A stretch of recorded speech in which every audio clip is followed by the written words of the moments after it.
Hello, everyone, and welcome to Worlds Collide.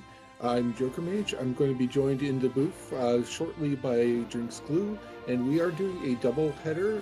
First is going to be a VOD review of one of our Week 5 races, jefe01 versus Jackimus. And then once that is completed, we'll be rolling right in to, I believe, I didn't quite catch, I think it's well, there's going to be another one right after that, and we'll get more information on this once we get there. The jefe01 versus Jackimus has already ran. The results are already known. Oh, there we go. Nobody War versus Turdsman, Yep. And this is the second one is going to be a live week 6 race. Whereas this first one is again a VOD review. We're just going to be replaying a match that has already ran, and because basically we found out that was a pretty good match. And so we wanted to make sure people got a chance to see it, and some of us got a chance to commentate on it. We'll be starting very shortly, I believe. And like I said, I'm just waiting for Lou to get back. He had to step away. Uh, Who so said I just, wasn't here the whole time, Joker? were you just trying to play a prank on me? I don't interrupt a legend when a legend is doing a legendary introduction. So I don't see any legendary introduction happening just now. no, you are totally correct though. So what's at stake in this Hefe Jackimus matchup? Well, Hefe needs this W for his team to stay alive, for the chance to advance to the knockout round of the Warring Triads event. That's pretty straightforward. Win, keep the hope alive, the dream lives on. You lose, and your team is done for. So the ultimate stakes for Hefe. Jack is really, Jack's team has a shot to go on, but they're not life or death in week 5. So a lot on the line, as much as on the line for one side as you can get. Yeah, and this the VOD review that we're about to watch is, I believe, Poltergeist. So Yep. get your spices ready and get ready to cook some chicken. Uh, as you can see, just to quickly go over it again, spicy chicken does have the wyvern move. I believe it is 4 dragons to get auto haste and auto safe. Yep. Uh, and there's no ice or thunder spells. All you got are fire spells. There's no stop spell, and I believe it is 7 and 9 are the go mode. Yep. And then that is all very much true. In this flag set, the only reward you can get from checks, other than characters or espers, are all revolve around the relics. So we're going to see a lot of offerings. We're going to see some economizers. If we're truly blessed, we'll see lots of marble shoes. But the downside to that is we're not going to come across any weapons from many spots we might get it from a more basic flag set. So what we may see in this opening up is we'll see some looting phase. We'll see some players taking advantage of that wide removability, and we're probably going to see some Coliseum bases to see if we can craft some offense through some items. Because again, we're not getting those through standard checks. Okay, so they're both starting off with Narsh, but Hefe is in World of Balance while Jackimus is in World of Ruin. Jackimus is doing out of logic lock checks, so basically getting that curse shield and the weapon shop check, while Hefe is just why removing anyone to get at all of the World of Balance looting. Yeah, I'm a big fan of this play. The NPCs are just that; they are not important. So get them on out of there. The more, the better. And we do see a couple of shop checks. The treasure room is available in both World of Balance and World of Ruin, and the Lone Wolf cutscene only triggers if you've already found Mog. One of the other things that some people may or may not know about Narsh is that it does have a situation like the South Figaro, where there is separate loot tables for World of Bounce and World of Ruin in the West Caves where the Moogle caverns are. Mm-hmm. So you can loot those like 3 or 4 chests twice. Mm-hmm. Yeah, so let's talk about this start. First and foremost, we are blessed with the greatest character of all. We got Yaro in the party. And then, unfortunately, on the flip side of the coin, we got arguably the worst character in the history of any video game ever. We got Cyan. So, the route of that, we got Edgar. Edgar is fantastic. Edgar gives us access to a free check. He gives us access to the South Figaro World of War discount. In short, if Edgar is the front character in your party and you access any shop in either Figaro Castle or World of Ruin South Figaro, you get a 50% discount on all of your purchases. No And ID required. and speaking of that free check, that free check was actually his twin brother Sabin. So Ooh, nice. Jackimus is already on 4 characters with both of the Figaro boys uh, in play. And although Cyan's own abilities aren't that great, Cyan does open up the Doma Dream check, which is one of the better ones normally as far as getting some guaranteed progression and relatively quick because you only have to get through 2 bosses to potentially get 3 rewards. Yeah. The Science Saving Grace is his checks, thank goodness, because he doesn't have much else going for him. Um, but yeah. Um, so a little bit of divergence. We've seen Jack take advantage of Y remove. We've seen Jack visit the throne room. He hasn't visited some of the normal looting path. So I think with that in mind, we're gonna get some pretty good divergence going on here. Yeah, and Sabin opens up quite a few checks of his own, and it's going to be interesting because a lot of times I think people with when they have Edgar will try to like rope the free throne room check in with his World of Ruin checks that which are the Figaro engine room and ancient castle. So Hmm. it may be a bit before Hefe actually checks throne room if he's trying to do that efficient routing. Hmm. And we got our first battle underway for Jack, and he has cleared it. The first battle was arguably the most important in Final Fantasy VI, except for the last battle, because it's really hard to kill anything when you're level 3. Getting off level 3 doesn't get you any stat boost unless you have Espers that reward stats, but everything in Final Fantasy VI revolves around your level, from the damage you take, from the damage you deal, to really just about anything, the important stuff. And not a lot of good happens to you at level 3, but once you get off of that, everything just gets going and stuff picks up for you. Yeah, this is pretty standard with all the Warring Triad flags, but there is a difference in the scaling between how powerful the enemies are and what rewards you get from them, because the enemy power levels are all going to be based off of the number of checks you've completed, Hmm. whereas the experience and gold you're getting from are only off of your good checks, not the dead checks. So Yeah. each of those dead checks puts you slightly further behind on scaling. Yeah, and in our standard racing flag set Ultras League, the scaling is based off of number 2. So and not checks, but characters, espers, and dragons. So for example, if you have 10 characters, espers, and dragons under your belt, you can expect your monster levels to be between 20 and 23. But 2.5 is, correct me if I'm wrong, 25% larger number than 2. So Is it? when you Yeah, it's 10 checks definitely under larger. your belt, those monsters are going to be level 25, and the experience multiplier isn't any different. So while they start off a little bit easier, the difficulty only gets a little bit, only increases as players go through. So that's one of the interesting things about the Warring Triad flag sets, all of them, especially Poltergeist, is it starts off easy going, but that scaling tends to catch up to you fast. Yeah, and being able to take some fights and stay ahead of that scaling is absolutely essential for Warring Triads. And but we do see Hefe continuing what is a fairly standard looting run, while Hmm. Jackimus has decided to take advantage of either Y remove or having Cyan the party to go ahead and loot out Mount Zozo. So I really like what Jack is doing here, walking around without his Moogle charm on. Um, I am a big proponent. It will probably be engraved on my tombstone. Is that work your looting phase into your progression phase, and work your level phase. You know, getting your first couple under your belt. Work that into your progression phase as well. Uh, doesn't matter how you do it. If you're walking through the sealed gate, that does it as well.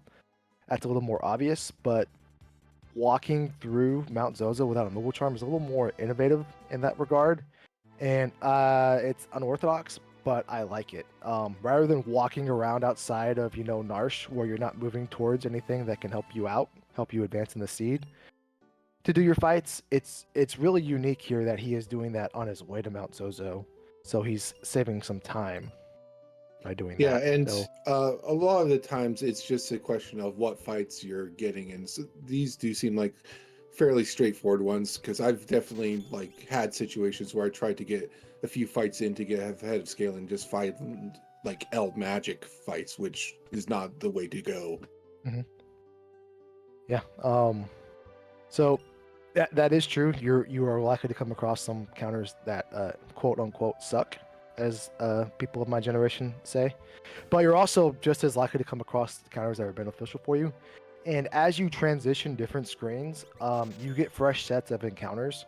So when you come across a scene that just is just giving you the counters you don't want to see, just throw your Muggletron back on, and just get through that scene, get to another one or two, and then give it another try. And that's how you can get around that.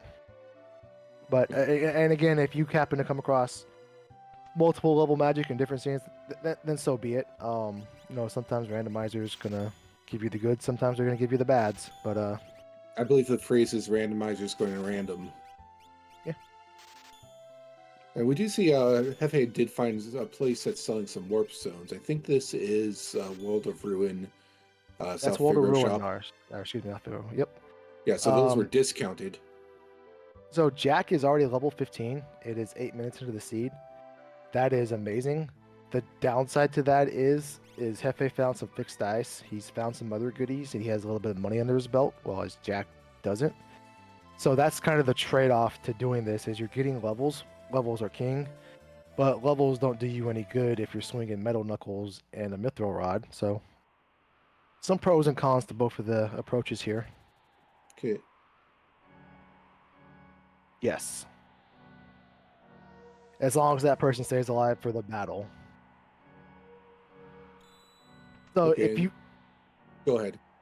so as long as that person can earn ability points and they stay alive and they have it on it by the end of the battle, then it will count towards your cursed shield fight.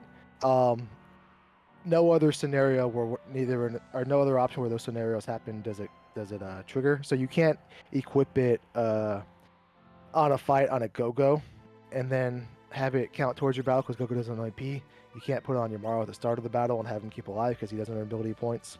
And you can't have it on and take it off, or else then you don't earn a +1 towards your counter. Yeah. And it looks like we are seeing Hefe head over to the Coliseum now. He went back to do World of Ruin Arsh to get the out of logic lock checks using Y remove, and now I think he's going to take your advice and see what power lies within the Coliseum. We got some economy. We got a flame shield. I think that was flame shield for dried meat. We got a behemoth suit, and we got another economizer. Those are a lot of good things, but I wouldn't. I think Hefe's just doing this to get his dragon horn and dragon boots. I Right. wouldn't stand around milking economizers and Genji gloves in the Coliseum and poltergeist because you're going to stumble across some anyways. That flame shield I would probably go back for. Let's see. Yeah, that's a good one. I mean, if there was, like Illumina's or Ragnarok swords Oh yeah, available, those definitely. be solid gets too. Maybe offering. Now, um, you can milk these flame shields and get one for everybody. I don't. I think he bought 3 dried meat, so I think maybe he'll do the 2, and then hold on to the 1 in case he comes across a gal. Right. Meanwhile, Jackimus did find Locke actually up Yeah. here taking Cyan's spot as sending letters in falsely, pretending to be someone who he isn't. Yeah, Locke is up there pretending to be a Cyan who's pretending to be someone else. And Hefe's gonna go ahead and pull the trigger on that behemoth suit. That's the nice thing about Yamaro. Well, there's lots of nice things about Yamaro, but Yamaro is the ultimate Coliseum play. And is that just because he has a limited move set? 100%. Um, because when your AI takes over your character in the Coliseum, it doesn't matter if you have 1 spell or if you have 25 spells. The odds of you casting magic as a turn are the same with your ability. And it's just annoying to have a character that could have, Shell, X-Zone, and then Petrify, and then Fire 1 in life. Because the game doesn't uh, discriminate. It's just going to pick magic, then it's going to pick a random spell. And from that Hmm. option, I just listed only one of those spells is beneficial towards you, and even that's debatable unless the monster isn't weak to wound. Yeah, I Um, love it when I'm in the Coliseum and my jump character just decides to cast safe 3 times in a row. yeah. But Yamaro doesn't have those stupid options. He only has one option, and that is destroy. And destroy he did for Hefe. And we're going to see, it looks like Doma defense on Hefe's, and Jackimus, I believe, is doing Collapsing House, which is one of Sabin's checks. And again, Jackimus is right now 2 characters up and several levels up on Hefe. I almost wonder if Jack at this point knows what a Moogle Charm does, because he's just going to get to level 20 by the time he's out of this collapsing house if he doesn't put it back on. And he's Okay, just going to be coasting. yeah, and Hefe is using the ads in the Dome of Defense to go ahead and as his fights. Oh no. Oh no, Jack. Oh no, Jack. Just talk your problems through with these people. They are rational people. They will hear you out. I can't believe that Imperial didn't kill that lock. I guess that is And now we're going to see the Moogle Charm come out, because okay. those are not fights you want to be taking. He knows On what the the other Moogle Charm hand, does. on the other hand, Hefe's just running into commanders. Yeah. All of those soldiers and that are trying to assault the castle, they'll all be the same encounter. So that's the nice thing about that, is you know what you're getting into before you get into it. The downside to that is they're all the same thing. So sometimes if they're not the same thing and they're not the most desirable fight, and you're kind of on level 3 anyways, you got to do it. But I thought there were 2 different formations you can get for, like, they're obviously randomized, but I'm pretty sure I've seen like 2 different formations in the soldiers before. But no, so Hefe's, at oh, go ahead. oh no, Air Force is tough boss, but I think he has a thunder shield, not a thunder shield, a thunder rod that he could possibly throw. But in this, at Doma Siege, all the soldiers are the same one. There are some other spots in Worlds Collide and the different checks where there will be monsters or not monsters in the box, sprites to pick from the fights, and they'll be different based on their color. Or excuse me, let me give you an example. Kefka and Narsh, all of the green ones will be the same encounter. All of the brown ones will be the same encounter, except for the brown guy that stands in front of Kefka and runs back and forth. He'll be an entirely separate counter. I thought that's the only one where they can differ, but they differ in that they're all the same for the same color. The other one you come across here, and then Moogle Defense, they're all the same. Well, I could have sworn I've had like Moogle defense and Doma defense situations where there were 2 different formations that I thought, even though they were all the same. Like it's So, not. It's only 2 different ones though, from what I've experienced. So possibly in the Archipelago, because I think the Archipelago runs off 4.1, and I think the change was version 4.2. Oh, okay, yeah, of that would make 1.5. sense. So the change isn't implemented for Archipelago and Multi-World, but for Worlds Collide in general, outside of that, that is the Yeah, case. because And I think that's what you're thinking about here. yeah, that would make sense if it was a change, like, because Archipelago is on like 1.22. But anyway, Hefe managed to get past that Air Force even after the diffuser took out the 2 non-jumpers. Yeah, that's clutch right there. Because Jack is rocking and rolling, and Hefe's gotta get going to catch him.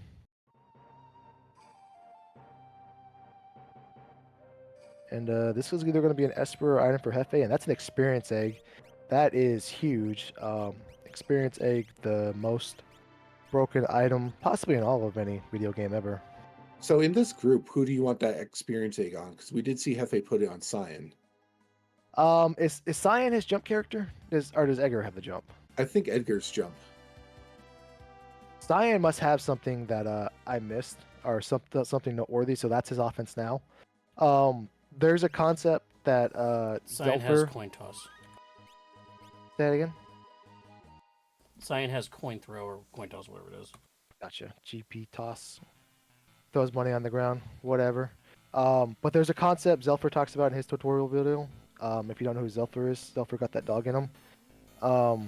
Anywho, he calls it offense now and offense later. So Cyan must be his offense now. So get some levels on your Cyan so that way you can coast through this early game and get to the mid game more comfortably. Whereas I would venture that Edgar has a more diverse equipment pool. He can equip an Orlanth, a Poor Lance, an Atma weapon, and a Ragnarok. So he's more likely to come across his offense later with Edgar. But it doesn't matter if you put it on Edgar now because it doesn't do you any good now because you're banking on finding something that Edgar can do. And but you got to get to that point now. So And we do see a Yeti mirror match here on the right-hand side. yeah, we got some Yamaro on Yamaro action, which is a crime.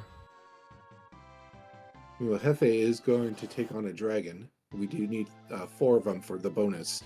And, dragons are just good to take out for levels and progression. Mhm. Well, not necessarily progression, but definitely levels. Well, the checks, there is a dragons count as a check, and there is a way to bypass parts of Kefka's tower and warp to the switches right before you encounter the statue bosses. And you need a certain amount of checks to do that, and dragons do count as a check towards that skip. So it's really hard to say now. I don't remember what the skip was for this. I think it was 22. But tough to say if you'll need that dragon now or later. But it's better to play it safe to get the experience, get the ability points. Plus, you get whatever it drops. Another experience egg. Oh my goodness. Yeah, and plus we know that Locke is going to be at the end of this, so that'll be a 4th character for Jefe as well. Yeah. Double experience egg. That's really really good. I know Jack is like level 30 by now, at the 20-minute mark, but he doesn't have all the loot Jefe has. So Jack is technically ahead in progression and levels, but that looting phase at Jefe was more robust. So And at it's going to allow this him to catch up. point, what Locke is going to give our runners is South Figaro Cave and the actual final check in Phoenix Cave, because they've both already, I think, did the out of logic weapon shop and curse shield checks in World of Ruin Narsh. So at this point in time, I don't think you really want to go to Phoenix Cave. Phoenix Cave is better earlier than later, but Locke still does open up to South Figaro Cave, so that's going to be worth a quick look here. I wouldn't be surprised if FA goes right there. Yeah, Yeah, South Figaro Cave is one of those where the World and Ruin and World of Balance have different treasure pools, so you can go back in with Edgar when you're getting ready to do Edgar's check and just loot it out some more if you need the extra loot. But I think Jefe is, yeah, he's grabbing that one, but not getting anything from it, unfortunately. But yeah, he's pretty far ahead on loot, it seems. Yeah. Jack did find a throw gal, which is fantastic. The unfortunate part is without that looting phase, Jack doesn't really have anything to sell for GP for anything worthwhile to loot. Excuse me, to throw. So unless he stumbles across shurikens in the next shop or 2 he visits, he's not going to have that luxury of selling those crystal mells and Genji helmets he doesn't need to buy some mithril blades or whatever for his gal to throw, or even skeins at that matter. I mean, even like if he's lucky, you might be able to find some shurikens, which are fairly cheap, and you get through a lot of stuff. But the real advantage with throwing these flags is that gives you access to a bit more elemental damage than you normally get in Warring Triads. Just want to jump in real quick, everybody. Just want to thank Explosive D and Snowy Samurai 1 for the 2 follows. Thank you for that. Yeah, so Hefe's Cyan has to fix that, so that's why the experience egg is on him. That's nice thing about that. That's his offense now and his offense later. It's just obviously the downside to fixed dice. It's random, and it's a little slower than an Illumina swing. But if you don't have an Illumina, then you got what you got. But fixed dice are so fantastic early, and that's bye bye Yamaro. And Amaro had his Moogle charm, so gets to do an extra fight here, it looks like. Ooh, the rare triple ones. Yeah, and so those levels are really important for fixed dice users, correct? Yeah, so fixed dice is damage is calculated off of two things. Obviously, the numbers you roll and your level. So other stat, so no stamina, no strength, no magic go into determining the damage that's done by it. Only the character's level that is wielding it. But it did seem like Jefe had a slightly easier time getting through that Umaro fight. Uh, it didn't seem to take quite as long, but maybe I lost track of the actual fight there. But we do see Jackimus now doing Doma defense and encountering the Air Force there. Yeah, again, Jack has all those levels under his belt at this point in time. But unfortunately, none of the characters had amazing abilities to kind of capitalize on that. GP Rain is great, but it does kind of tail off with some bosses, and plus it eats up a lot of GP fast if you're consistently banking on it. Um, and then Yamaro's having a rough go here with his Air Force. Air Force is the reason behind the term glass cannon. He is all offense, no defense. But if you don't have any defense either, his offense is gonna eat you up, and he can kill you before you kill him. Yeah, and unfortunately, Air Force being a machine is vulnerable to lightning. We just don't have like easy lightning except through like possibly thunder shields, uh, thunder rods, and a few other tricks. Yeah, and only Hefe has to fix dice. Jack doesn't. So not to pile up on Cyan here, but Cyan can't do much except be a support character and use GP Rain and eat up Jack's GP count. Yeah, I mean, Whereas on the other I was just going to ideally they'd have some like lightning or what was it, bolt edge, and be able to have Gal throw that for the damage. Yeah. But you can see on one side of the screen, Cyan was deemed worthy of an experiencing, and the other side of the screen, Cyan is deemed worthy of being the person that revives everybody. Yeah, we're just going to have Cyan the Alchemist on the right-hand side for now. Yeah, but Jack gets through that Air Force fight here. So this is kind of, we touched on this earlier, but with the scaling in this based off the number of checks and the multiplier of 2.5, I think Jack has one dead check, which was the Narsh Water Run Weapon Shop. So he's now up to 1, 2, 3, 4, 5, 6. Yeah, he didn't do the dragon, so he's up to 6. So his monsters are now at level 16-ish, 17-ish. So they're catching up to all those levels he got, and his offense really isn't evolving to keep up with the levels, short of the espers he's finding. So that scaling is catching up to Jack a little bit more than Hefe right now on your screen. Okay, and Hefe has got that Velt check down. I don't know. Would you go right into doing Serpent Trench at this point? If I was Hefe 100%, you're just right here in the area. You need 7 characters as opposed to 6, and Hefe's down only has the 1 Esper. So actually, with maybe I personally would. I wouldn't be criticize the decision if he doesn't go right into the Serpent Trench here, just because you need to start getting Espers at some point in time, and Gal being a secondary character that you found is more likely to have characters behind him than Espers. So I wouldn't hate it if he fades it, but I personally would go do it.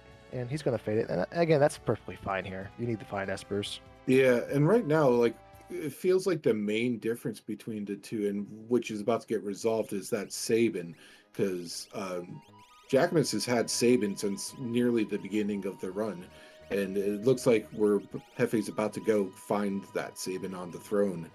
But that opened up, like, currently you see Jackimus is in Waterfall fighting Inferno, and Jackimus already did Collapsing House and a few other stuff that Jefe just hasn't had access to until after he's done here. So Jefe just came across the Velt Esper, which may be the best Esper in the history of Espers. It's a magic power +2. I think Fire 2 and Ultima were on it, and that's a really powerful Esper. And he's throwing that on his Cyan, who has the experience egg already. There's really no wrong character that Esper could go on. It's just so powerful. Now I do like this, like the group we found so far, because Gao, Cyan, and Sabin all have like checks right in the same general area around the Veld, so there's a lot you can do in a relatively low amount of travel time. Oh yeah. Sabin Cyan is the dream starting party because you can do 1, 2, 3, 4. Four checks right in the area of each other. Then you can flip the worlds, and then you have 3 more checks right in the same neighborhood, and just a fantastic combination. A lot of fire schemes there for his God of Throw for Hefe. Jack gets through his Inferno fight. Jack is still. It's hard to tell who's in the lead in the Worlds Collide race, but I would still wager that Jack is in the lead right now. That lead has definitely shrunk since when he was level 20 and Hefe was still level 3 in his looting phase. But Hefe is definitely catching up. And we'll soon see what this waterfall check was, but Hefe is doing Imperial Camp. Probably decent way to get some extra levels, maybe loot a few extra things. Yeah, pro tip, when you do the Imperial Camp with Wyvern move, don't Wyvern move Kefka. I know it sounds like a good idea. You know, I defeated Kefka. Do I win the game? You don't win the game if you Wyvern move Kefka. You just lock yourself into the Imperial Camp and you can't trigger the event to get out, so don't do it. Well, do it one time. Do it one time and don't ever do it again. The other fun thing with finding Sabin is I think he gates like 4 or 5 monster in a box checks, because there's like the ones in Ghost Train, there's the one here in Imperial Camp, and the 1 or 2 that are in Collapsing House. That is correct. He gates 4 monster in a boxes.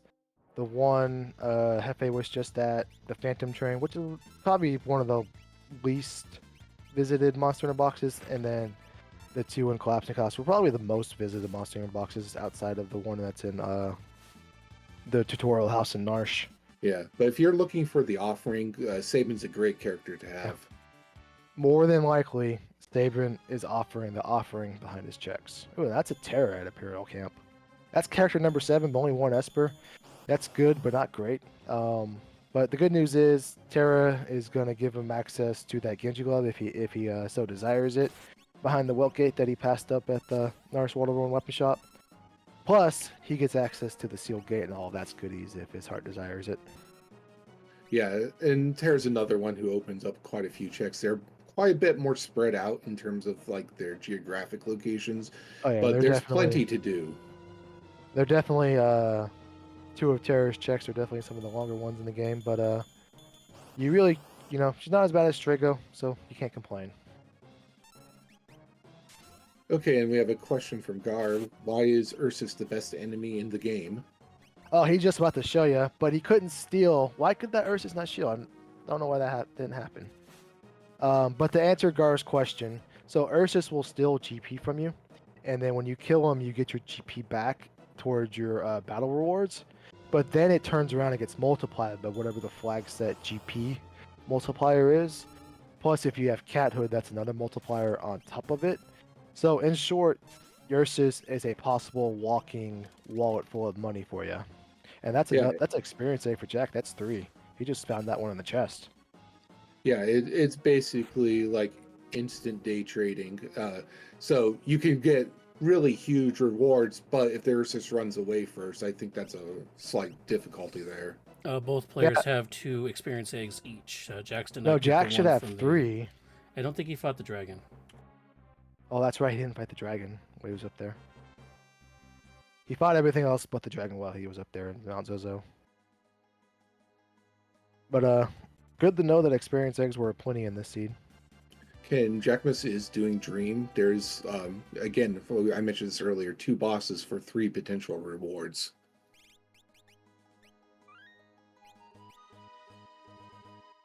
Yeah, I don't think it will be too long before we see Hefe go to Doma Dream as well, especially in need of Espers. One piece, the Doma Dream Throne, where you get the reward for fighting the Rixol spot, that is a guaranteed piece of progression. It can be an Esper or a character. It cannot be an item, But the two other spots, the Dream Stooges and the what do you get on that throne? I think you get an aura.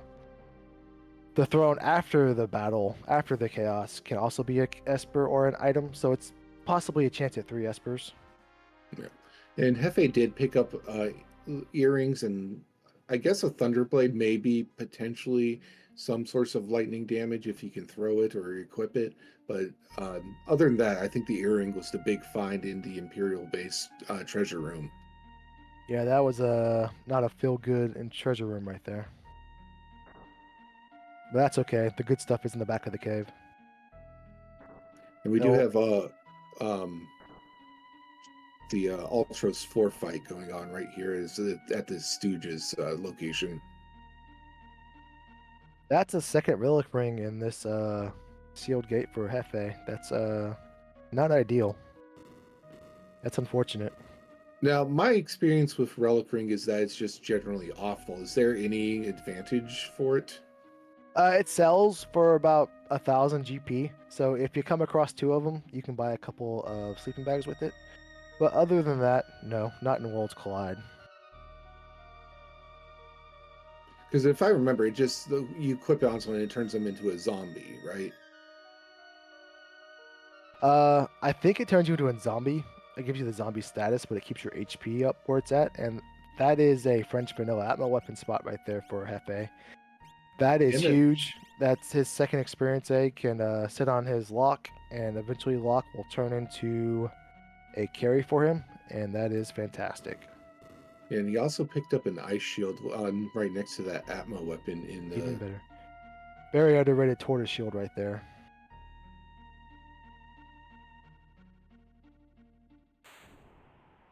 Oh, not a character. That's a good sign. This is Esper number 2 for Jefe.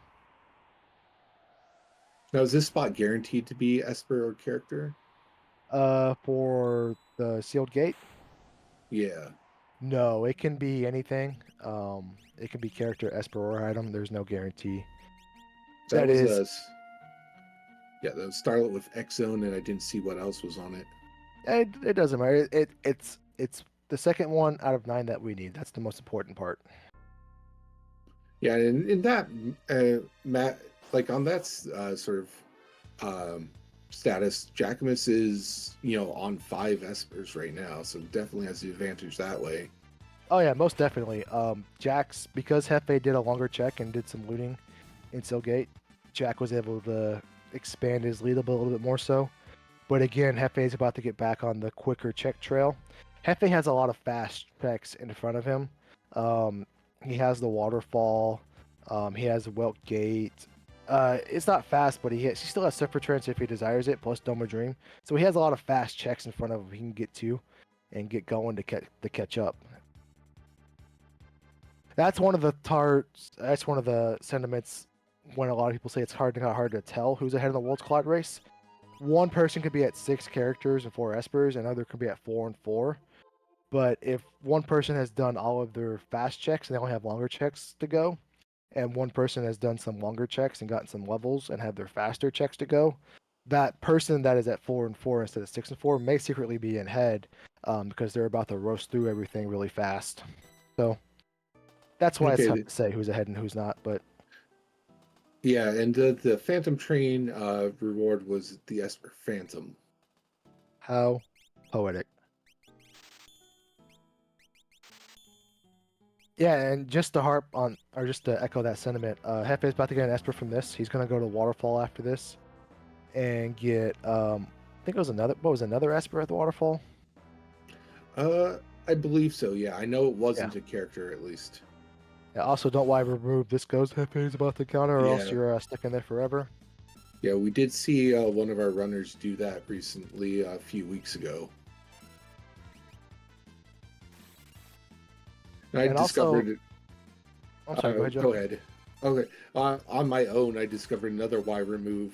Soft lock is actually in the Figaro Castle engine room. If you Y remove to get to the treasure before triggering the cutscene, you can actually block the Edgar character or whoever's standing in for Edgar from being able to walk to the center of the engine room, trigger to start the cutscene and start the fight. Oh, that's a good one.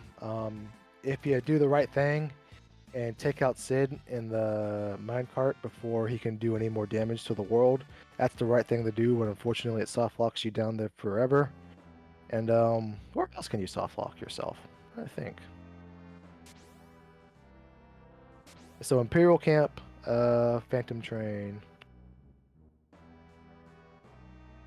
I think if you remove the hiding sprite before you encounter him, you don't soft lock yourself, but you have to go get all the coral again.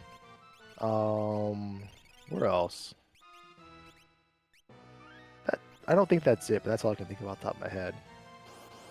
Okay, so Jackimus is done with the dream. It is now on 7 out of 9 espers. Still needs that last character, but we do know there's a fairly easy to grab Terra at Imperial Camp.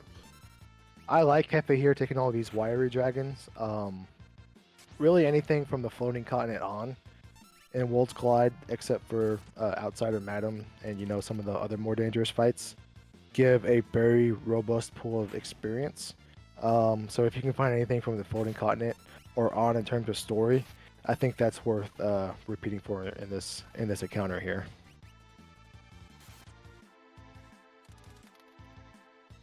And Jackimus is back in World of Ruinarsh and possibly dragon hunting and Tritok hunting, which would go and roll right into the Yeti check at the end, I think. He did pass on that one dragon, so maybe he's going to do this one. We'll see.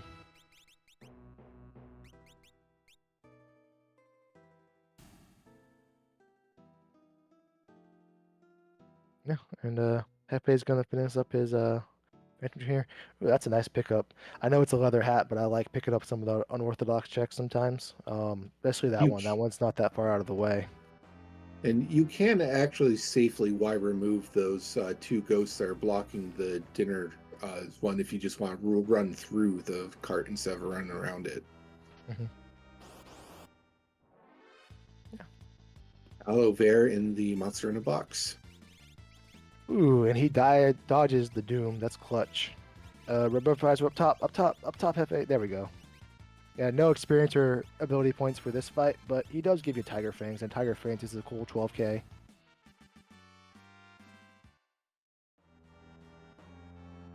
Alright, so Jack is going to do the Red Dragon, and then obviously he's going to do the Tritok spot, which can be an Esper or an item. And I don't think anybody has shown us, or Hefe hasn't gone to Woke yet, so we don't know what is that Yamaro spot. Well, but if Yamaro was a... Go ahead, I'm sorry, say go ahead. Jack was actually trying to run away from the dragon, and the dragon ran him down. Oh, nice. Oh, that's not nice probably why. Yeah, that could be why right there. Shame you can't remove the dragon. But all's well that ends well. Dragon defeated, and Locke and Cyan will reap the benefits. Ooh, that's Ultima for somebody for Jack. And a Mega Elixir for his troubles. I think that's Cyan with the Ultima, because I believe they've had the Paladin Shield the whole time. There it is. So, one of Jack's Espers teaches Ultima, and the Paladin Shield also obviously teaches Ultima at 1-time rate. If you put that Paladin Shield and the Esper that teaches Ultima on a character, they'll actually learn Ultima at a 2-times rate instead of the 1-times. You get a little... They do stack. Same thing with a Tortoise, or anything that teaches Imp, any of the Imp Arbor sets. And a Thunder Shields and Bolt 2 and vice versa. If they got through that Ultras fight, is out of Phantom train sequence and is going to do Waterfall. Yeah, and that's what we're talking about. Hefe having a lot of fast checks left. He's out of that, and within 15 seconds, he's into another boss fight for another check. And we find out the reason Ultras was there is because the train's over here at the Tritok spot instead. How do you think the train made it up that mountain through all those caves? Because those caves don't look very big. I'm going to go with Hurricane came through the Phantom Force, lifted it up, and then dropped it off at the top of the mountain. Well, there are train tracks inside the cave. I'm just saying. Well, that's a minecart. A minecart is like the size of a go-kart, whereas a train is a train. Yeah, I think the rail gauges are going to be different. Yeah, so have lived next to train tracks my entire life, and trains are very big. They're the size of 18-wheelers. if you will. So I have the Hurricane carrying out there is much more plausible than it going through those carts or going through And other mines. the question is, did you grow up on the right side of the tracks or the wrong side of the tracks? Well, I grew up on the right side of the tracks, and now I live on the other side of the tracks, so I don't know. But at some point in my life, I have lived on the right side of the tracks, and that's all that matters.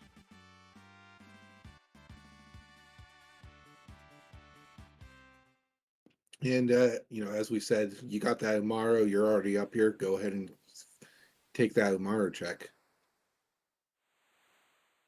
Yeah, Jack just needs one more Esper and one more character to get his requirements.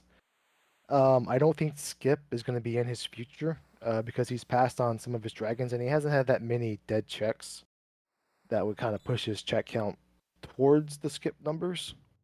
Whereas Yes. Hefe has the one dragon, plus he has some more dragons in his future if he desires to do so. I think Hefe is more inclined to get Skip in this flag set or this seed than Jack is.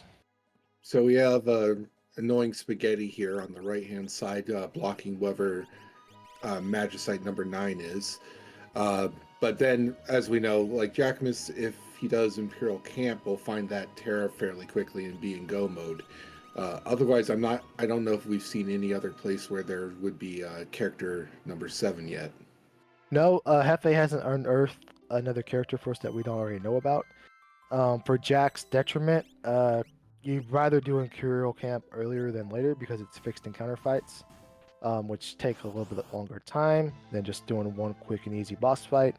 So there is a good chance if Terra is the only character out there that Jack takes a little bit of time before he moseys his way over there to get her.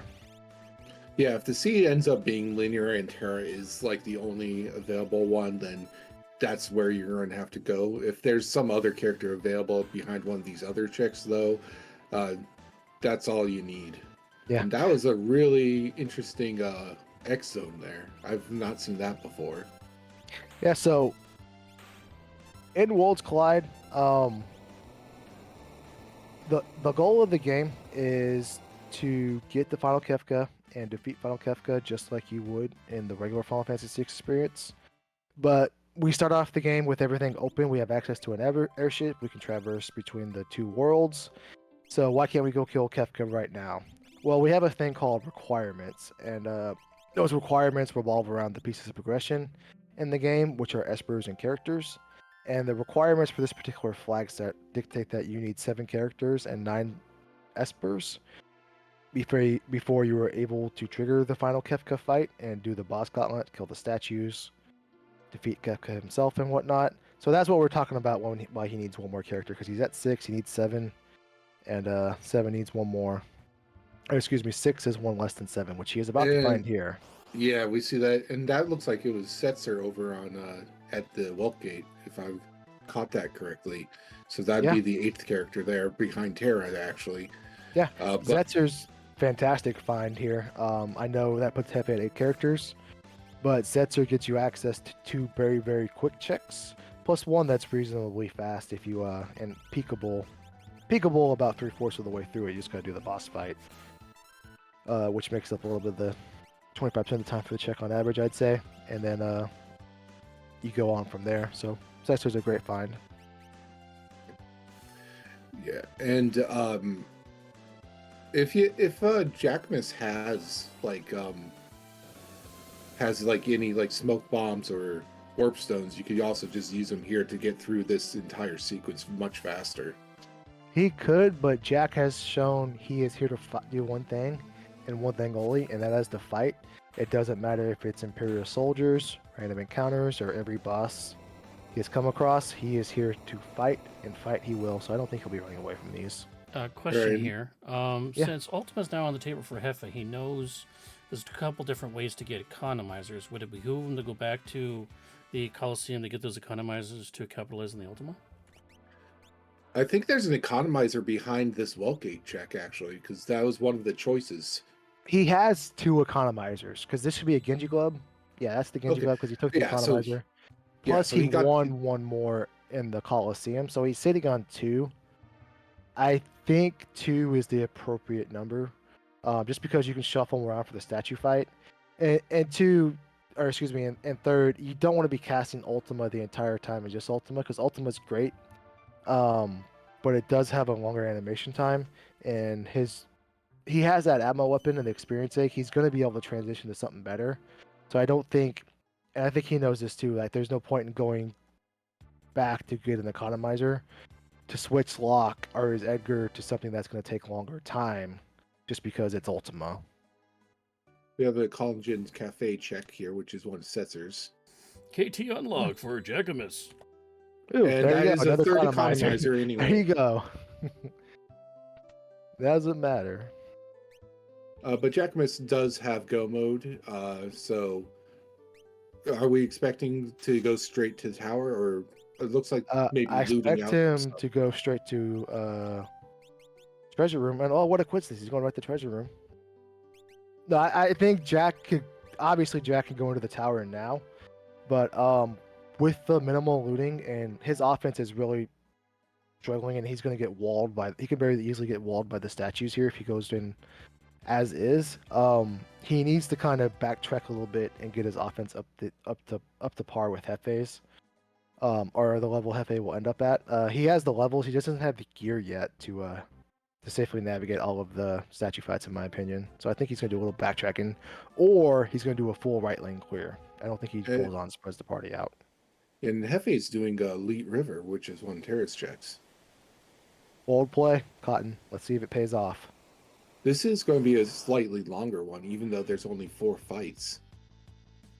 The good thing about doing elite when you have a throw character is that just throwing skeins ends a lot of the fights very fast. Our Ultima with 1 MP ends a lot of the fights relatively fast as well. There's only a handful of encounters where an Ultima cast won't kill everything on the screen.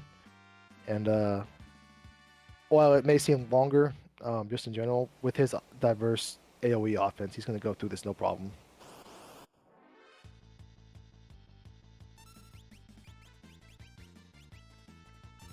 Here we pick up in Albrook. Yeah, that's another snow muffler for Jack. That'll be his third one if he gets it.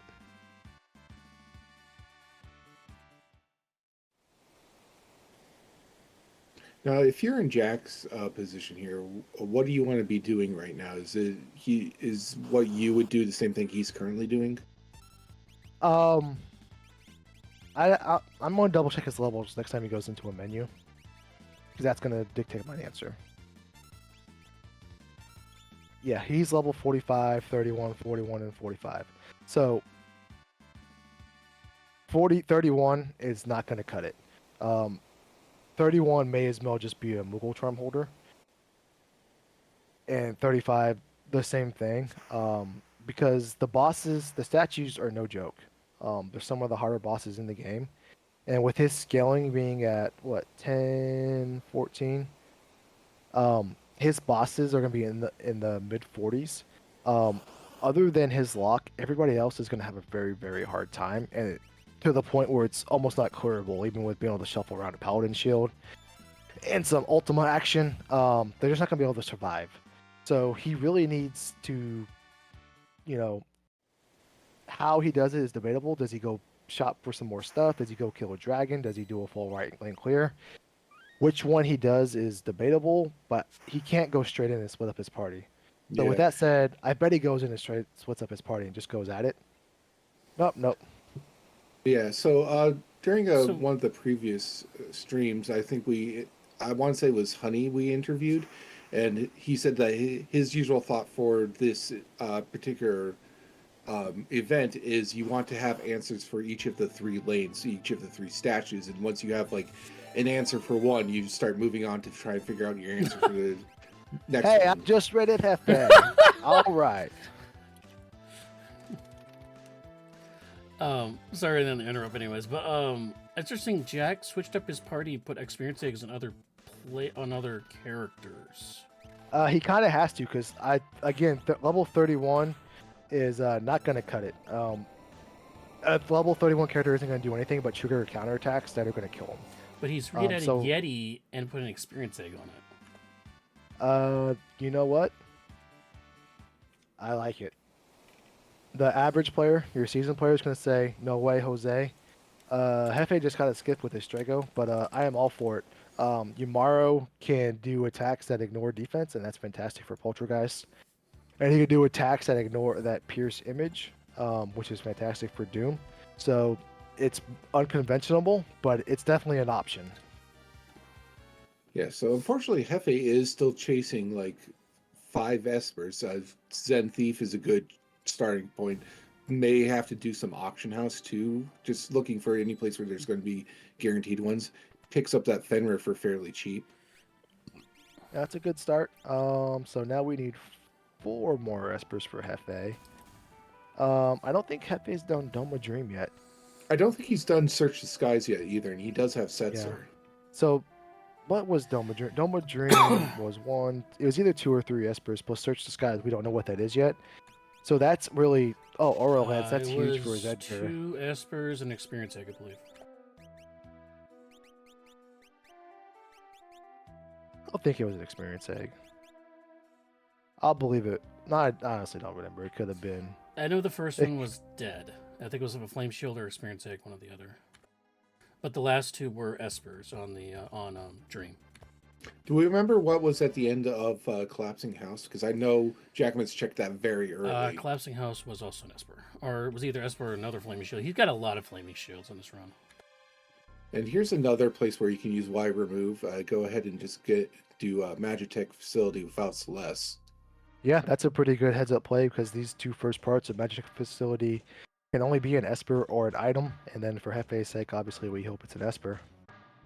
Yeah, Jack doing a Coliseum play to try to, craft out some additional offense there, but didn't go too well for him. We saw from Hefe that there wasn't any big swords to be had yet, but again, Jack may have some different stuff that may give different rewards. Hefe picked up a Thunder Rod right there in one of the Magitech chests. That's a pretty decent find. Zephyr Blaze, yes, this is a podcast. We do have a live race happening after this. This race happened, I think, Thursday. And spoiler alert, it was a very close race. I don't remember who wins off the top of my head. Obviously, somebody wins, but we're doing a bod read because it was a great, close, tense race. All right, we got skipping leg day over here at Magitech 1. Saberwolf, did you do leg day today? No, I played it lazy because I woke up at 2 a.m. yesterday to go to work, and I didn't get to bed until 11 o'clock last night. So I put in a 20-hour day yesterday, so I did nothing all day. Oh, nice.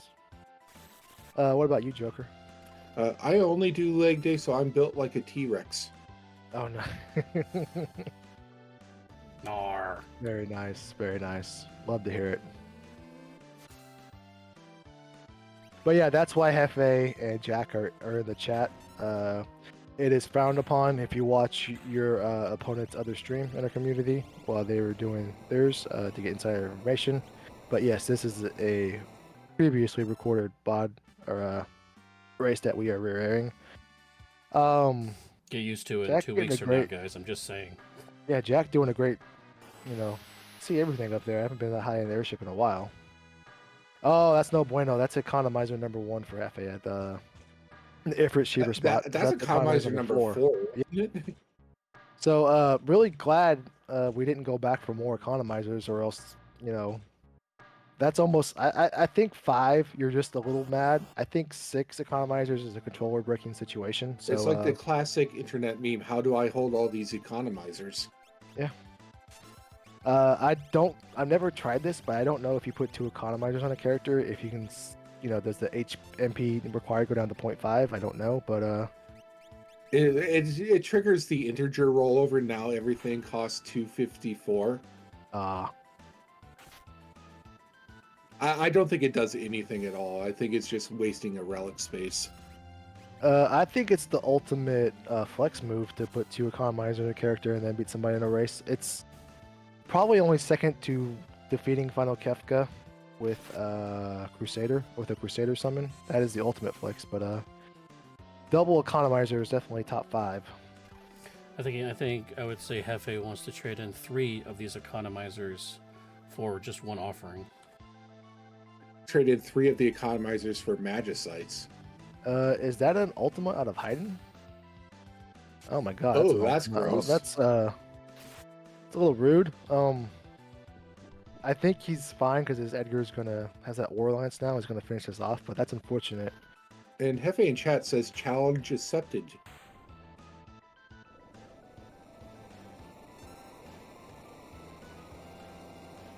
Challenge accepted the double economizer. I love to see it, or I love to hear it. Or is that challenge accepted on the Crusader kill for Kefka? I did that one. I have successfully pulled that off one time. You essentially need life 3. You either need quad 9 HP, or you need life 3 to pull it off. And life 3 is obviously much more accessible in Worlds Collide, so it can backstab, but obviously it can happen.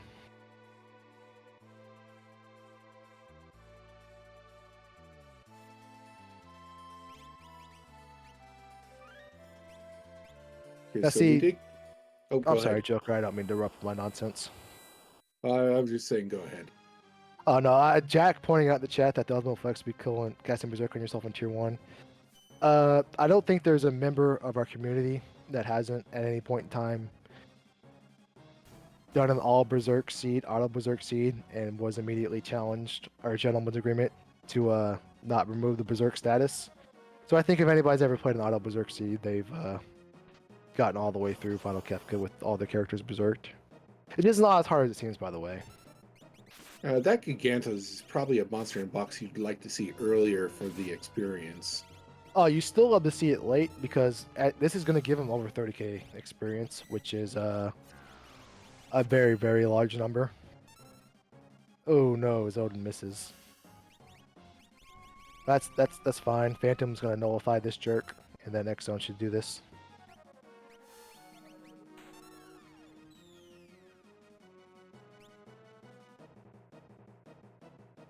He pressed it so fast we couldn't see the experience, but all I know is he's about to have a lot more HP.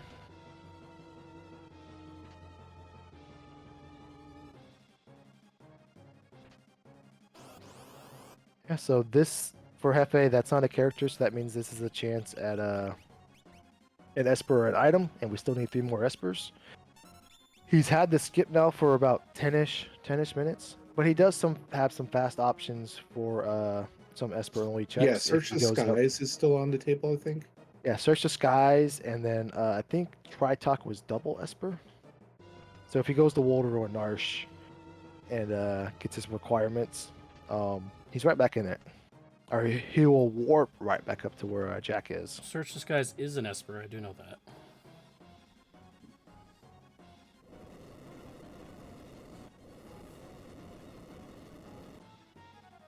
Yeah, and let's see what this Imperial has under his hood.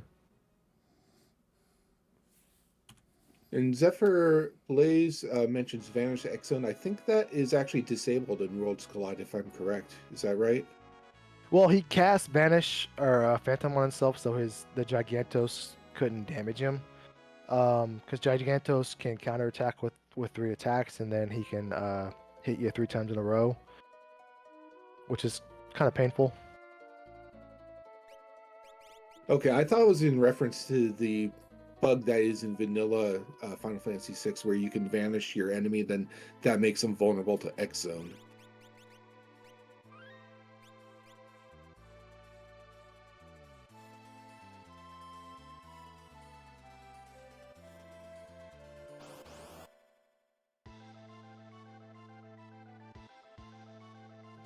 And we do see the Search the Skies coming up, and it is the 3 Stooges.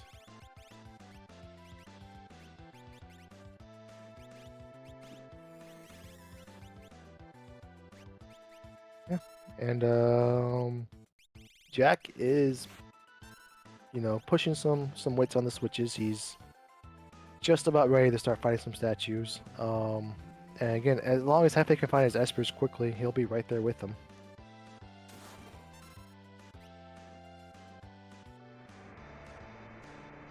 Stooges are not playing nice, however.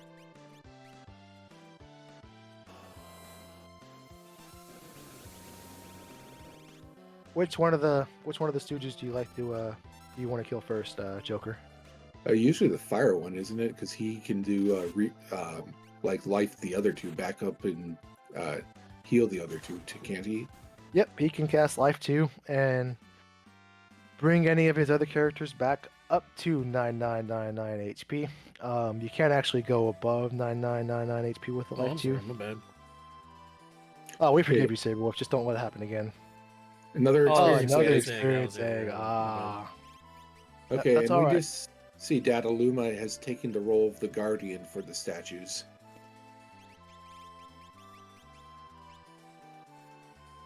Yeah, that's all right. We still have a couple multi-check options that will give us 2 Espers for Hefe, so if he honestly picks one of those 2. And going to Zozo. So we haven't seen Zozo yet, so we're not sure this is another character, another relic, or an Esper for Hefe.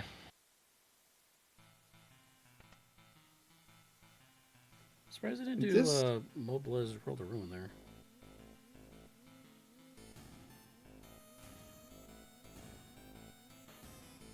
Yeah, he could obviously peek it, but he does still need 2, so maybe he's saving that one for last. Okay, validation check. The poltergeist chest was only 500 GP. Yeah, so God is, the least scary of the 3 statues. As long as you're not single swinging, an Atma weapon or a Ragnarok. But with jump, he's going to be able to bypass Love Token. So this gotta should go down pretty easily for Jack. And we do see jefe01 remove the boss at the Dataluma spot. Perfectly legitimate in response. That was Magicite Ragnarok. Yeah. Jefe has the levels he needs. He's had them for a while. He just needs the Espers. And specifically one last Esper. Yeah, we're down to 1. And So, Jack is through Goddess. yeah, 1/3 of the statues down for Jack. 2 more to go.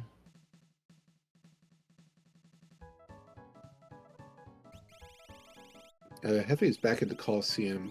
Not sure what he's looking for though. Well, he does have 2 Genji gloves, and he has the Genji glove and the Atma. Maybe just something for his lock, because if he can come across another big sword with all of the new equipment he has. In chat, he says he was looking for an offering. Oh, that too, because that way the offering can go on the fixed dice and or the Atma weapon. All right, Hefe's gonna get his Esper up here, one way or another. I think he's gonna bypass the dragon. Well, no, he might do the dragon for this offering search. We'll see. But once he gets his requirements up here, if Jack stumbles, I think Jack will stumble and have a rough go with the Poltergeist statue, which he's fighting right now. He can eventually get through this, but I don't think this is going to be a clean 1, 2, 3. I think this will give him a little bit of trouble. Yeah, especially with only 4,000 throws, and then yeah, so we're doing 6,000 a turn here. This Poltergeist is going to have around 40-ish, a little less than 42k HP because he's not fully maxed, but he still has a lot of HP behind him.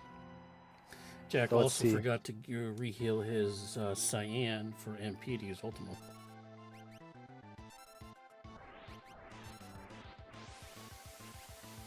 And that red dragon just won't be denied today. He hunt down Jefe the same way he hunt down Jack.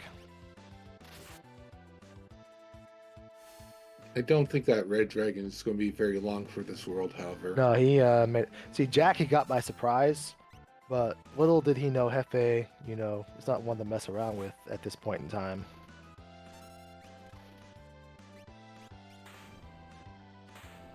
Yeah, he almost had Jack, but Jefe not fooling around. I don't think this was an offering, though, so it's not going to be beneficial for Jefe other than the levels.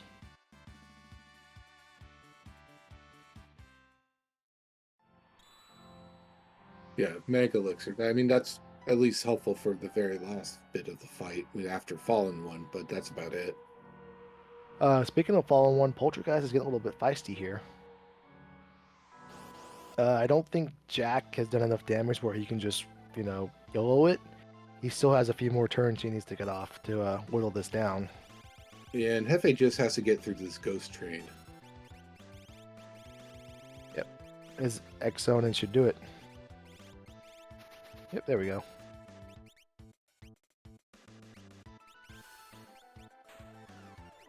Feels good when the X-Zone comes out in one turn and takes care of business.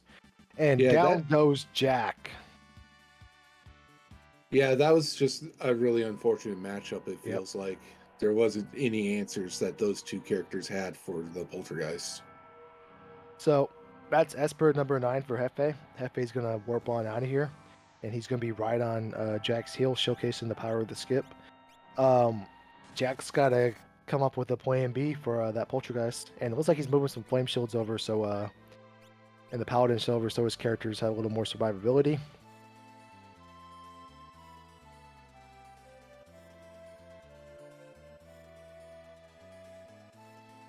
Definitely want to get magic power on to your ultimate casters.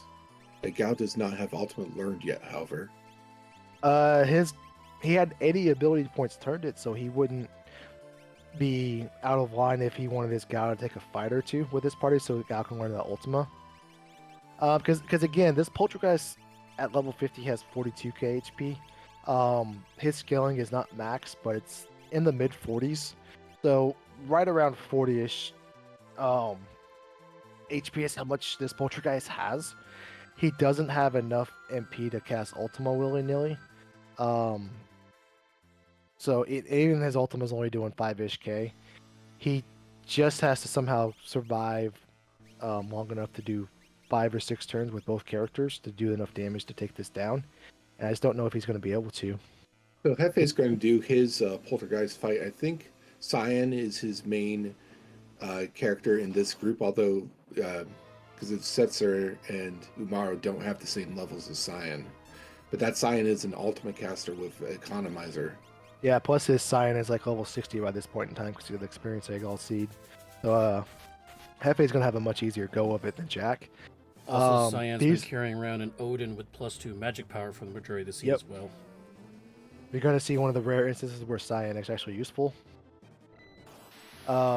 Jack's having some pretty good RNG this fight with all the Flare Stars and S-Crosses because those won't wipe him like an Ultima will, or a Shrapnel. So he has a good chance to get through this one. Of course, as I say that, W1 comes out. And that is going to get past those Fire Shield defenses, unfortunately. Yeah. Good news, though. Flame Shield's going to heal him right back up. So why Wind and Shrapnel are going to be like the really nasty things Poltergeist is going to throw at Jackimus right now, right? Yeah. I think if both of his characters are alive, he can survive a Shrapnel. Oh, that's clutch. Yeah. But if one of his characters go down, doesn't matter now, but if one of his characters did go down, he wasn't going to be able to survive a Shrapnel 1v1 to the face. But fortunately, he was able to do enough damage before the non-elemental script part of Poltergeist really kicked up. And he is on his way. That's huge for Jack's chances right there, because Doom, he should have a much easier go of it. Yeah, we'll see what the matchup looks like for Doom shortly. But yeah, Jackimus is already through the Data Luma at Guardian, already through the Goddess at Poltergeist spot, and then this is Poltergeist at Doom, so we know that Doom is going to be at the Goddess spot. Yeah. So Jefe has 3 more fights to get through. Jack has 1 more. Jack has the diciest fight of the 3, but he's able to switch. It's good heads up play to switch around his Paladin shield. The problem with Doom isn't so much the damage it's going to do, it's getting through Doom's second phase. Where he starts throwing shields up. Yeah, and then and doing targeting with Demon Rage. Demon Rage really isn't scary as long as you have multiple bodies up. The problem is this right here. If he freezes your damage dealer, there's nothing you can do about it. It's faster to reset, but luckily he's fortunate and avoids all 3. Yeah, that's great heads up play to Morse, so that way this wings are doing more damage. Another freeze comes out, another evade. That's huge right there. And this Data Luma should be no problem for Jefe, right? Nope, no problem whatsoever. So this part of Doom's script, he gives himself reflect an image. Anytime a character swings, he has a 1 in 4 chance of breaking the image. And one of Jack's mules just broke the image for Edgar, or excuse me, for Locke to come through and start swinging again and making damage. And great heads up play there, have his mule swing, because that just gives you more chances to break the image. And Jack is through Doom, easy peasy. That was very impressive. Okay, so Jack is on to final Kefka at this point. Yeah, Jack is on the final Kefka. Hefe has 2 more fights. These fights should go very fast for Hefe. It's just a matter of can Jack, get through the gauntlet before Hefe can catch him.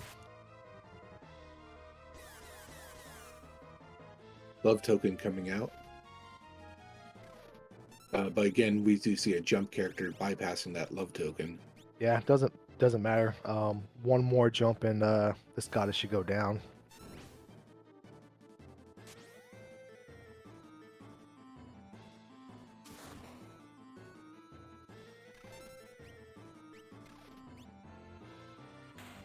Yep, down goes goddess.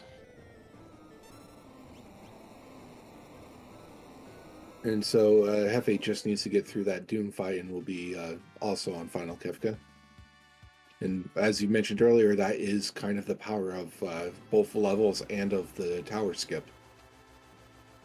Yeah, I remember when Jack was fighting Daddy Luma, Hefe still needed 2 more Espers, and moments later he has 2 more Espers, a Coliseum visit, a Dragon kill, and he's right on his heels.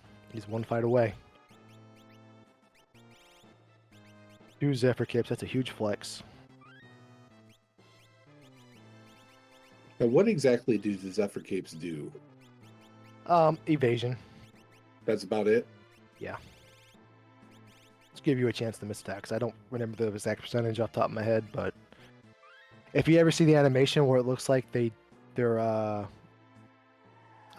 doing the Matador impression with the red cape, that's the Zephyr Cape kicking in. Yeah, and Zephyr Blaze in chat, who may be a bit biased, says they make you awesome. I agree. Zephyr Blaze might have a rooting interest in that debate. But everybody is entitled to their opinion.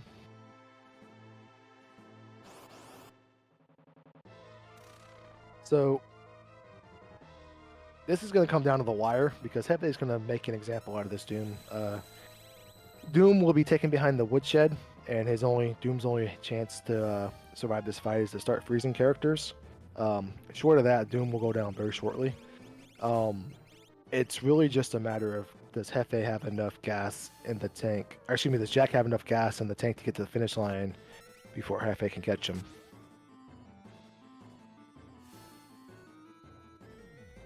Yeah, and just a reminder from Saberwolf, who he used 100 points to highlight this message, and we appreciate that. But after this, we have Turdsman taking on Nobody War in a battle of the Turds versus the Chefs. I have 40,000 So be sure to stick around for man. that. Yeah. Oh, Turdsman in the chat. Turdsman is done with his warm up. He's been hitting the weights. He's been watching the game film. Turdsman said he's ready. He's in the arena. He's stretching. He's working up a little lather, a little sweat, and he's ready to go.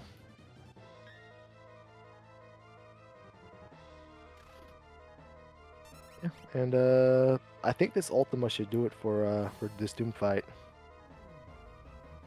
Yeah, I think that's another sort of difference in terms of like the damage outplays that Hefe has like 3 or 4 characters that have Ultima with economizers, so can just throw out Ultimas like left and right. Whereas Jackimus right now has to do a slightly more diverse damage sources.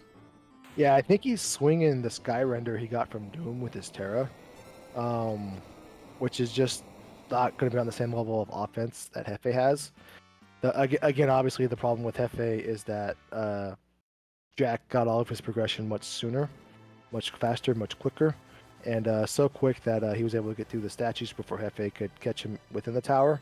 So now Hefe is going to have to catch him during the final fight, which is again, this is Jack's tier 2, on tier 2, Hefe's starting his fight, but Hefe's gonna mow over the competition. It's just can he mow over Jack in the process? Yep, so Siren came out to nullify the magic on tier 2. And he does have ultimate casters. They're just doing the really expensive ultimas. Yeah, and remember that red dragon that hunted down Jack gave him a Mega Elixir?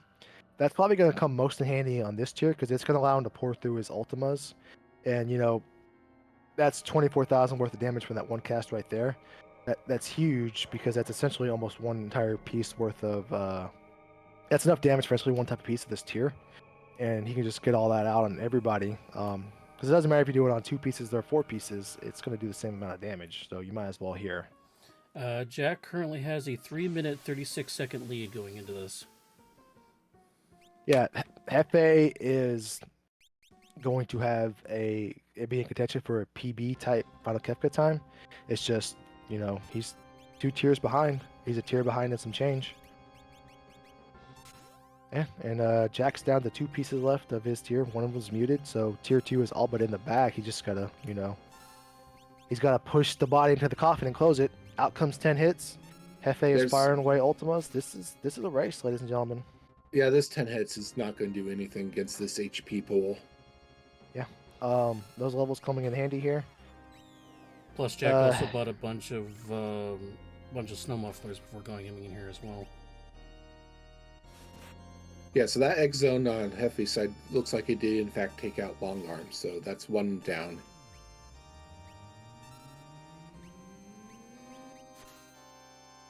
Yeah, so the X zone took care of Long Arm already. Yeah.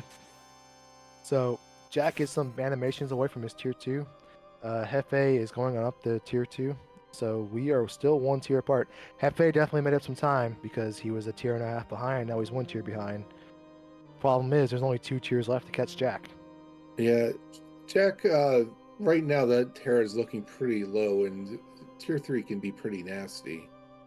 Yeah, Jack doesn't really have the ability to break the damage cap with what he has. So this can get a little dicey here. Out comes Merton. That's going to be okay because of his flame shield. Yeah, that's actually beneficial because that brings Terra back up. Yeah, definitely a better option than Whirlwind there. And this is even dicier with the Yamaru because, you know, Yamaru's fine to manage when you have S tier offense, you know, about. When you were kind of banking on that Yamaru and you have to have your other characters throw a Mithril Knife for 4,000 damage, it's a little dicier. So Yamaru could bite Jack in the behind here. Okay, another X zone. Looks like it was successful at taking out tools. Hefe is doing Ultima willy-nilly for 40,000 damage a turn. That's can't do much more than that. Outcome going for Jack. I'm sorry, go ahead. Did Hefe not get Siren on one of his characters? Because I didn't see it come out. I would almost say when you're doing Ultima for 40,000 damage on all 4 tiers, you don't even have to worry about mute. You just let it fire away. And you're better off casting Ultima one more time than you are muting the last tier, in my opinion. So I think he's just going for it. Got some trains coming out.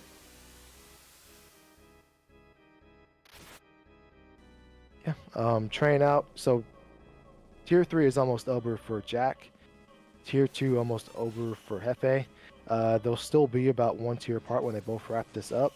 But tier 2 is the much longer tier of the 2. So Hefe has made up some more ground. Again, just a matter if he's made up enough because only 1 tier left for Jack.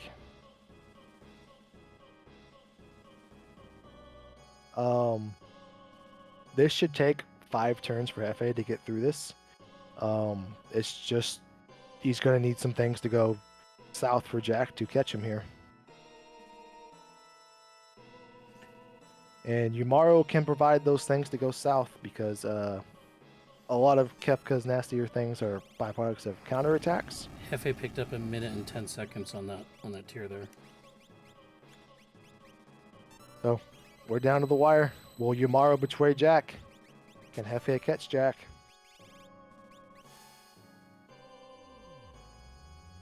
Yeah, so Jack's party still has some darkness from the train earlier. So are we worried about the Amaro maybe accidentally triggering an Ultima counter on Jackimus' side? Ultima, obviously, is the nastier of the two, but he can also trigger some shockwaves, and some other counterattacks that are going to wipe a character. So just really just the fact that Yamaro exists in this scenario is the Jack's detriment. So it can really go south because if if Kefka, you know, counterattacks one or two people and then enters his Goner phase, Jack's not going to have enough people up to put him away. So again, this can go south fast. Medio out for Hefe. Hefe is catching up, but Jack is knocking on the doorstep. All right, so Jack's got everybody back up off of the darkness. That Ultima should take care of the last bit for tier 3, right? Yep. Hefe's on his way up. I think Jack is in past the 50-yard line for his fight, so he could charge up for Goner any moment. Yep, out it comes. So just need to pile in. Yeah, 100%. Jack's gonna, pour out the damage as quickly as he can while he can without triggering a counterattack. He's gonna be able to get about 15 to 20k damage here. Actually, excuse me, maybe more. I wasn't expecting the quad 9 Ultima. So he needs about 22k more. Needs 12k more damage. He might get it. That's 7k more damage. Yamaro misses, so Goner's a longer animation, but it's not gonna be long enough for Hefe. He needs Jack needs 7k more damage, and Hefe needs him to stumble. This Goner's not going to kill any of them, right? Yeah. No. He has good defense. So that jump is going to do part of it. Is that trigger an Ultima? Once this terror comes down, that should over it. Oh, no. GG's for Jack. GG. 124-14. About as close as you could get.